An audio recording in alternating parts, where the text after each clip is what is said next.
হানিমুনে গিয়ে মৃত্যুর মুখ থেকে ফিরে এলো বালুরঘাটের নবদম্পতি। বালুরঘাটের দুই বাসিন্দা অনুরাগ মণ্ডল ও দীপান্বিতা দে সদ্য বিবাহিত জীবন শুরু করেছে। এরপর কাশ্মীর ভ্রমণে গিয়ে ভয়াবহ অভিজ্ঞতার শিকার হলেন তারা। গত 17 জানুয়ারি তারা বালুরঘাট থেকে রওনা দেন কাশ্মীরের উদ্দেশ্যে। গতকাল কাশ্মীরের পর্যটন কেন্দ্র পেহেলগামে যখন জঙ্গি হামলার ঘটনা ঘটে, ঠিক সেই সময়ই ওই এলাকায় পৌঁছানোর উদ্দেশ্যে রওনা হয়েছিলেন অনুরাগ ও দীপান্বিতা। জানা যায়, ঘটনাস্থল থেকে প্রায় কিলোমিটার আগেই জঙ্গি হামলার ঘটনা জানতে পেরেই ঘটনাস্থল থেকে পালাতে শুরু করে বালুরঘাটের ওই নবদম্পতি।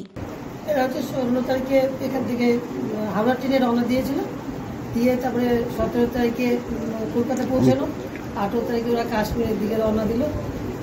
19 তারিখে পৌঁছালো। পৌঁছে গিয়ে ওরা পালেগাঁওতে ঘুরতে গিয়েছিল আর কি, যেতে তো পারেনি। গিয়ে টিফিন করে ওরা ঘোড়াতে উঠবে, সেই মুহূর্তে ওরা যা দেখলো গুলির শব্দটা, ওরা পালিয়ে লজে চলে এসে ড্রাইভার বলছে তোমরা জানলা দরজা বন্ধ করে ভিতরেই থাকবে। তারপর তো ওইভাবে ওরা তো খাওয়া দাওয়া কিছু করতে পারলো না, সারাদিন ওইভাবে থাকলো। তারপরে ওরকম করে ওরাও মোবাইলে খবর দেখছে, তারপরে টিভি ঘরের মধ্যে আছে। তারপরে ও আমাকে আর ভয় কিচ্ছু বলেনি। ঘটনাটা মানে 10 মিনিটের মধ্যে অনেক কিছু হয়ে গেছে। ও ভয়ে বলেনি, আমি তো সারারাত্রি ঘুমাইনি। তারপরে আমার বৌমা সকালে আজকে বলছে মা 10 মিনিটের মধ্যে আমরা যদি টিফিনটা খেতাম তাহলে তোমার কাছে আর যেতে পারতাম না। ছেলে তো ভয় বলছে না। তারপরে তো সকালবেলা ছেলে তারপরে মুখ টুক ধুয়ে বলছে মা তুমি চিন্তা করবা, যেন ভয় বলিনি, তুমি কিছু মনে করো না। আমি বললাম না বাবা, তুই গেলে আবার তুই না, তুই আমার বউ তো অবশ্যই আসবি। আরও যে পর্যটকরা আছে দেখলাম, এটা 3 বছরের বাচ্চা, মা তার সামনে ওর বাবাকে, বাচ্চাটার বাবাকে কীভাবে ঝাঁঝরা করে দিল। আমি চাই সব পর্যটকদের এবং আমার ছেলের বউ আছে সব মাদের বুকে ফিরে আসতে পারে। আমার এইটুকুই অনুরোধ সমস্ত মন্ত্রীদের বা যারা যারা আমাদের মাথায় আছেন সবাইকে আমার অনুরোধ। অনুরাগ এবং দীপান্বিতা দক্ষিণ দিনাজপুর জেলার বালুরঘাট শহরের রবীন্দ্রনগর এলাকার বাসিন্দা। অনুরাগ পেশায় অ্যানিমেশন নিয়ে একটি বেসরকারি সংস্থায় কর্তব্যরত। তাদের বিয়ে হয় জানুয়ারি মাসের 26 তারিখ।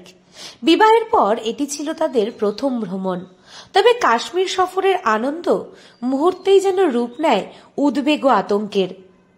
গতকাল টেলিভিশনে পেহেলগামে জঙ্গি হানার খবর প্রকাশ পেতেই উদ্বেগে দিন কাটান অনুরাগ ও দীপান্বিতার পরিবারের সদস্যরা দীর্ঘক্ষণ চেষ্টা করেও রাতে তাদের সঙ্গে যোগাযোগ করতে পারেননি।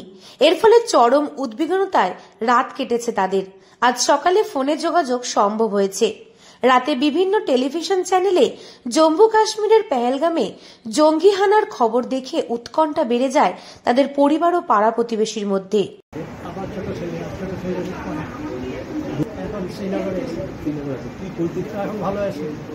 তখন প্রায় ওই যে মাঠটা দেখাচ্ছে ওর কাছে ঘোরা করে তখন যেখানে ভাড়া ছিল ওই হোটেল থেকে ওখানে নামবে সেই সমস্ত ঘটনা। তারপর ইয়ে করেই চলে আসছে, ঘোরা করে আসতে পারি। এখন আর ভালো আছে।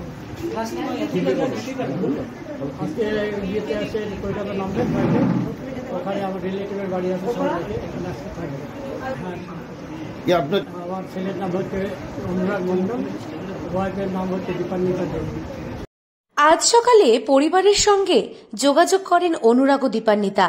ফোনে তারা জানান, হামলার সময় তারা ঘটনাস্থলের কাছাকাছি ছিলেন। বর্তমানে তারা নিরাপদ ও সুস্থ রয়েছেন। এমন খবরে স্বস্তির নিঃশ্বাস ফেলেছে বালুরঘাটে তাদের পরিবার ও পরিজনরা। দক্ষিণ দিনাজপুর থেকে সুস্মিতা গোস্বামী রিপোর্ট, লোকাল 18 বাংলা।